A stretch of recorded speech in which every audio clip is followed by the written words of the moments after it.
Leadership and self deception book summary in Hindi. Arbinger institute, खुद की सोच को बदलें और लीडर बने। बुलिस आई, क्या आपने कभी सोचा है कि आपकी सबसे बड़ी बाधा खुद आपकी सोच हो सकती है? आबंजर इंस्टीट्यूट की किताब लीडरशिप एंड सेल्फ डिसेप्शन हमें यह समझाती है कि हम अपनी गलतियों और असफलताओं के लिए दूसरों को दोष देते हैं, जबकि असली समस्या हमारे अंदर छुपी होती है। इस वीडियो में आप जानेंगे सेल्फ डिसेप्शन क्या है और यह हमारी लीडरशिप को कैसे प्रभावित करता है। दूसरों को दोष देने की मानसिकता से कैसे बाहर निकलें। एक अच्छा लीडर बनने के लिए अपनी सोच को कैसे सुधारें।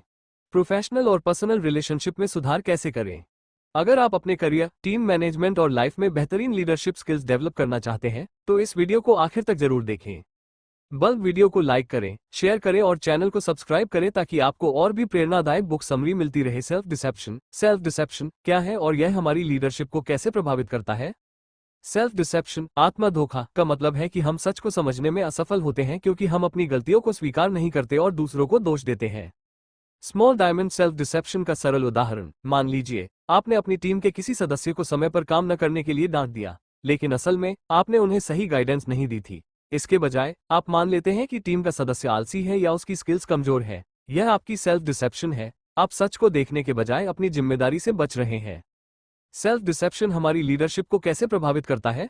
टीम के साथ संबंध खराब होते हैं। जब लीडर अपनी गलतियों को नजरअंदाज करता है और दूसरों को दोष देता है तो टीम में नेगेटिविटी बढ़ती है। इससे भरोसा और सहयोग खत्म हो जाता है। निर्णय लेने की क्षमता कमजोर होती है। सेल्फ डिसेप्शन के कारण लीडर को सही प्रॉब्लम समझ में नहीं आती, जिससे गलत फैसले लिए जाते हैं। टीम की प्रोडक्टिविटी घटती है। जब लीडर दूसरों की गलतियों पर फोकस करता है तो टीम का मोटिवेशन कम होता है और उनका प्रदर्शन प्रभावित होता है। सीखने और सुधारने की क्षमता पर असर पड़ता है। अगर लीडर खुद को सही मानकर चलता है तो वह नई चीजें सीखने और खुद को बेहतर बनाने का मौका खो देता है। सेल्फ डिसेप्शन से कैसे बचें? खुद की गलतियों को स्वीकार करें, दूसरों की जगह खुद को रखें और उनकी चुनौतियों को समझें। टीम के साथ खुलकर संवाद करें और उनकी फीडबैक को अपनाएं। एम्पैथी और समझदारी के साथ टीम को लीड करें। नतीजा, जब आप सेल्फ डिसेप्शन से बाहर आते हैं तो आप एक बेहतर लीडर बनते हैं, टीम का भरोसा जीतते हैं और सफलता की ओर तेजी से बढ़ते हैं। तो अब सवाल ये है, क्या आप भी खुद की सोच को बदलने के लिए तैयार हैं? खुद की गलतियों को स्वीकार करना सफलता और लीडरशिप की पहली सीढ़ी। नेपोलियन हिल, ग्रांट कार्डोने और आबंजर इंस्टीट्यूट जैसे महान लीडर्स ने इस बात पर जोर दिया है कि अपनी गलतियों को स्वीकार करना ही असली ग्रोथ की शुरुआत है। गलतियों को स्वीकार करना क्यों जरूरी है? सीखने और सुधारने का मौका मिलता है। अगर हम गलती मानेंगे ही नहीं तो हम उसे सुधारेंगे कैसे? जब हम अपनी कमियों को स्वीकार करते हैं तो हम नए आइडियाज, स्किल्स और बेहतर रणनीतियां सीखते हैं। टीम का विश्वास और सम्मान मिलता है। जब लीडर अपनी गलती मानता है तो टीम को भी प्रेरणा मिलती है कि वे ईमानदारी से काम करें और एक दूसरे का सहयोग करें। आत्मविकास और आत्मविश्वास बढ़ता है। गलतियों से सीखने वाला व्यक्ति अपनी क्षमताओं को लगातार बेहतर करता है और हर चुनौती को अवसर में बदलता है। खुद की गलतियों को स्वीकार करने के आसान तरीके। ईमानदारी से आत्मविश्लेषण करें, सेल्फ रिफ्लेक्शन। रोज रात को 10 मिनट खुद से पूछें, आज मैंने कौन कौन सी गलतियां की और उनसे क्या सीख सकता हूं। टीम या मेंटर्स से फीडबैक लें। उन लोगों से सलाह लें जो आपके काम को समझते हैं और आपको सही दिशा दिखा सकते हैं। एग्जीक्यूज देना बंद करें। अगर कोई प्रोजेक्ट फेल हुआ तो बाहरी कारणों को दोष देने के बजाय अपनी प्लानिंग और एक्शन में क्या कमी रही उस पर फोकस करें। चेक मार्क, गलती स्वीकार करने के बाद एक्शन लें। सिर्फ गलती मान लेना काफी नहीं है, उसे सुधारने के लिए ठोस कदम उठाएं और अपनी स्ट्रेटेजी को अपग्रेड करें। रॉकेट कंक्लूजन, गलती करना कमजोरी नहीं है बल्कि उसे छुपाना असली कमजोरी है। जो लीडर अपनी गलतियों को खुले दिल से स्वीकार करता है वह न केवल खुद को सुधारता है बल्कि अपनी टीम और बिजनेस को भी ऊंचाइयों तक ले जाता है। एक अच्छा लीडर बनने के लिए अपनी सोच को कैसे सुधारें? आबंजर इंस्टीट्यूट की किताब लीडरशिप एंड सेल्फ डिसेप्शन और कई महान लीडर्स के अनुभवों के अनुसार सफल लीडरशिप की शुरुआत सोच और मानसिकता से होती है।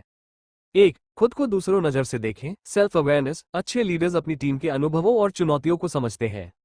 कैसे करें? टीम के सदस्यों से फीडबैक लें। अपनी आदतों, फैसलों और व्यवहार का आत्मविश्लेषण करें।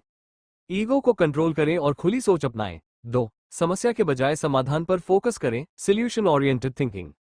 एक सच्चा लीडर हर चुनौती को अवसर की तरह देखता है। कैसे करें? समस्याओं की जड़ तक जाएं और समाधान खोजें। टीम को प्रेरित करें कि वे नेगेटिव सोच छोड़कर पॉजिटिव एक्शन लें। नई स्किल्स सीखें और टेक्नोलॉजी का सही उपयोग करें। 3. दूसरों को क्रेडिट दें, गिव क्रेडिट, टेक रिस्पॉन्सिबिलिटी। सफल लीडर अपनी टीम की सफलता का श्रेय उन्हें देता है और गलती की जिम्मेदारी खुद लेता है। कैसे करें? टीम की मेहनत की सराहना करें, अपनी गलती को खुले दिल से स्वीकार करें। दूसरों को ग्रोथ और लीडरशिप के मौके दें। 4. एम्पैथी को अपनाएं। लीडरशिप सिर्फ टारगेट अचीव करने का खेल नहीं है, बल्कि लोगों की भावनाओं और जरूरतों को समझना भी है। कैसे करें? टीम मेंबर की समस्याएं समझें और उन्हें सपोर्ट करें। हर व्यक्ति की ताकत को पहचानें और उसे सही काम में लगाएं। एक अच्छे श्रोता, एक्टिव लिसनर बने। 5. लगातार सीखते रहें, कंटिन्यूअस लर्निंग। दुनिया तेजी से बदल रही है और एक लीडर को हमेशा अपडेट रहना चाहिए। कैसे करें? किताबें पढ़ें, पॉडकास्ट सुनें और सेमिनार अटेंड करें। मेंटर्स और कोच से सलाह लें, अपनी फील्ड के नए ट्रेंड्स और टेक्नोलॉजी को अपनाएं। बुलिस आई अंतिम शब्द। एक सच्चा लीडर वो नहीं होता जो दूसरों पर हुकूमत करे, बल्कि वो होता है जो दूसरों को आगे बढ़ने की प्रेरणा दे। अगर आप अपनी सोच को सुधारकर लीडरशिप में आगे बढ़ना चाहते हैं, तो सेल्फ अवेयरनेस, एम्पैथी और कंटिन्यूअस लर्निंग को अपनी आदत। एम्पैथी और समझदारी के साथ टीम को लीड कैसे करें? एम्पैथी यानी दूसरों की भावनाओं और विचारों को समझने और महसूस करने की क्षमता।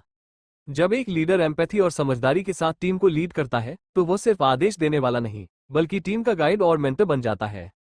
एक एक्टिव लिसनिंग करें। जब आप टीम के सदस्यों को ध्यान से सुनते हैं, तो वे खुद को महत्व महसूस करते हैं। कैसे करें? बिना बीच में टोके उनकी बातें सुनें, उनकी भावनाओं और समस्याओं को समझें। उनके सुझावों को स्वीकार करें और सराहना करें। 2. सहानुभूति कंपैशन दिखाएं। समस्याओं को हल करने के लिए टीम के नजरिए से सोचें। कैसे करें? अगर कोई सदस्य तनाव में है, तो उसे सपोर्ट करें।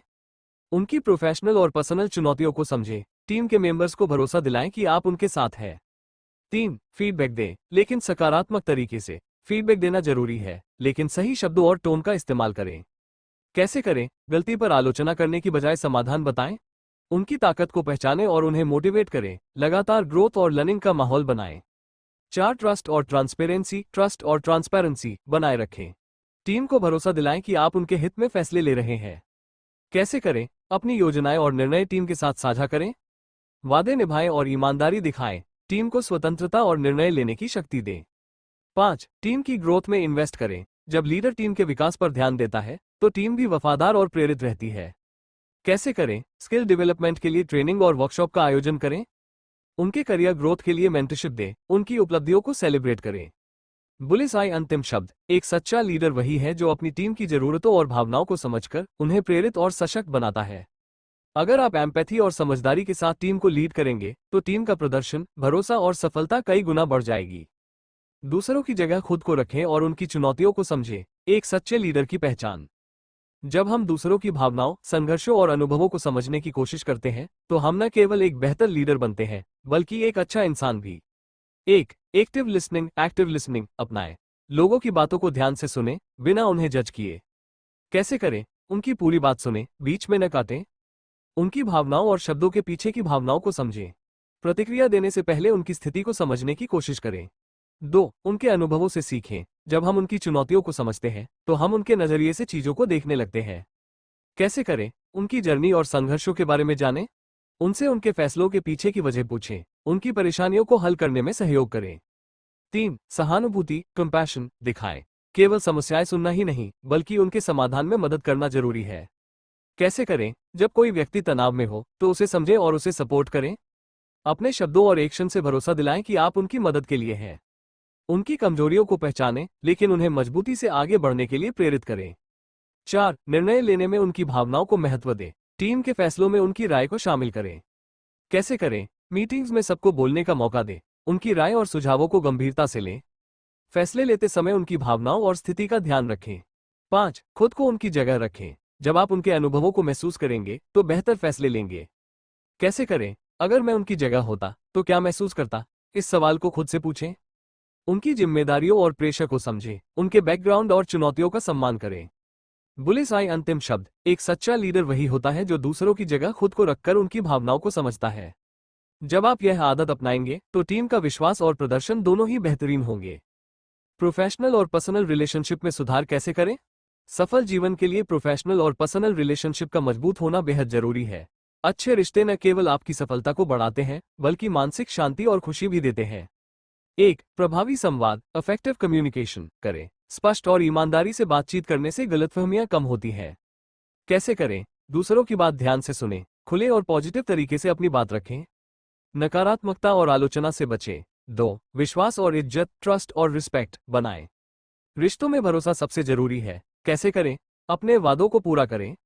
ईमानदार रहें और गॉसिप से बचें। दूसरों की राय और भावनाओं का सम्मान करें। 3. सहानुभूति एम्पैथी दिखाएं। दूसरों की भावनाओं और परिस्थितियों को समझना रिश्ते को मजबूत बनाता है। कैसे करें? उनकी स्थिति में खुद को रखकर सोचें। जरूरत के समय सपोर्ट करें। उनकी खुशियों और उपलब्धियों में शामिल हों। 4. समय और ध्यान दें क्वालिटी टाइम। रिश्तों में समय देना सबसे बड़ा निवेश है। कैसे करें? फैमिली और दोस्तों के साथ क्वालिटी टाइम बिताएं। टीम मेंबर्स के साथ अनौपचारिक बातचीत करें। डिजिटल डिवाइसेस से दूर रहकर पूरी तरह उपस्थित रहें। 5. सकारात्मक दृष्टिकोण पॉजिटिव माइंडसेट अपनाएं। नेगेटिविटी से बचकर रिश्तों में पॉजिटिव एनर्जी लाएं। कैसे करें? दूसरों की उपलब्धियों की तारीफ करें। माफ करना और आगे बढ़ना सीखें। आलोचना को प्रोत्साहन में बदलें। 6. फीडबैक लें और दें कंस्ट्रक्टिव फीडबैक। रिश्तों में सुधार के लिए फीडबैक बहुत जरूरी है। कैसे करें? खुलकर पूछें कि आप कहां सुधार कर सकते हैं। दूसरों को पॉजिटिव और रचनात्मक फीडबैक दें। गलतियों से सीखें और खुद को बेहतर बनाएं। बुलेसाई अंतिम शब्द। अच्छे रिश्ते समय, समझ और सम्मान की नींव पर बनते हैं। अगर आप इन टिप्स को अपनाएंगे तो प्रोफेशनल और पर्सनल लाइफ में बेहतर तालमेल और सफलता मिलेगी। एक अच्छा लीडर बनने के लिए अपनी सोच को कैसे सुधारें? सफल लीडरशिप सिर्फ रणनीतियों और टारगेट्स पर फोकस करने तक सीमित नहीं है, बल्कि यह सही मानसिकता, माइंडसेट और सोचने के तरीके पर भी निर्भर करती है। 1. सकारात्मक सोच पॉजिटिव माइंडसेट अपनाएं। नेगेटिव सोच आपके निर्णय लेने की क्षमता को प्रभावित करती है। कैसे करें? हर चुनौती में अवसर देखें। गलतियों को सीखने का मौका समझें। आत्मविश्वास और आशावाद को बनाए रखें। 2. विजनरी सोच विकसित करें। Develop a visionary mindset. एक लीडर को दूर की सोच रखनी चाहिए और टीम को उसी दिशा में प्रेरित करना चाहिए। कैसे करें? अपने लक्ष्यों को स्पष्ट रूप से परिभाषित करें।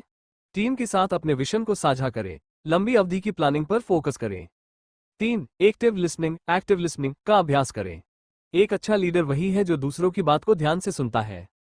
कैसे करें? अपनी टीम की राय और फीडबैक को महत्व दें। लोगों की भावनाओं और चिंताओं को समझें। निष्पक्ष और खुले दिमाग से बातचीत करें। 4. आत्मचिंतन सेल्फ रिफ्लेक्शन करें। स्वयं की सोच और निर्णयों का मूल्यांकन करना जरूरी है। कैसे करें? अपने फैसलों का विश्लेषण करें। कमजोरियों को पहचानें और सुधारें। नए आइडियाज और स्किल्स सीखने के लिए ओपन रहें। 5. टीम को सशक्त बनाएं एम्पावर योर टीम। अच्छा लीडर वही है जो दूसरों को आगे बढ़ने का मौका देता है। कैसे करें? टीम के सदस्यों को जिम्मेदारी दें। उनके विकास के लिए कोचिंग और मार्गदर्शन दें। उनकी उपलब्धियों को पहचानें और सराहना करें। 6. मुश्किल परिस्थितियों में धैर्य बनाए रखें। मुश्किल समय में लीडर की मानसिक स्थिरता टीम के लिए प्रेरणा होती है। कैसे करें? तनावपूर्ण स्थिति में शांत रहें। तर्कसंगत सोच के साथ निर्णय लें। टीम को आत्मविश्वास और सपोर्ट दें। बुलेसाई अंतिम शब्द। एक अच्छा लीडर वही है जो खुद को लगातार सुधारता है और दूसरों को प्रेरित करता है। अगर आप इन आदतों को अपनाएंगे तो आपकी सोच में सुधार आएगा और आपकी लीडरशिप प्रभावी होगी।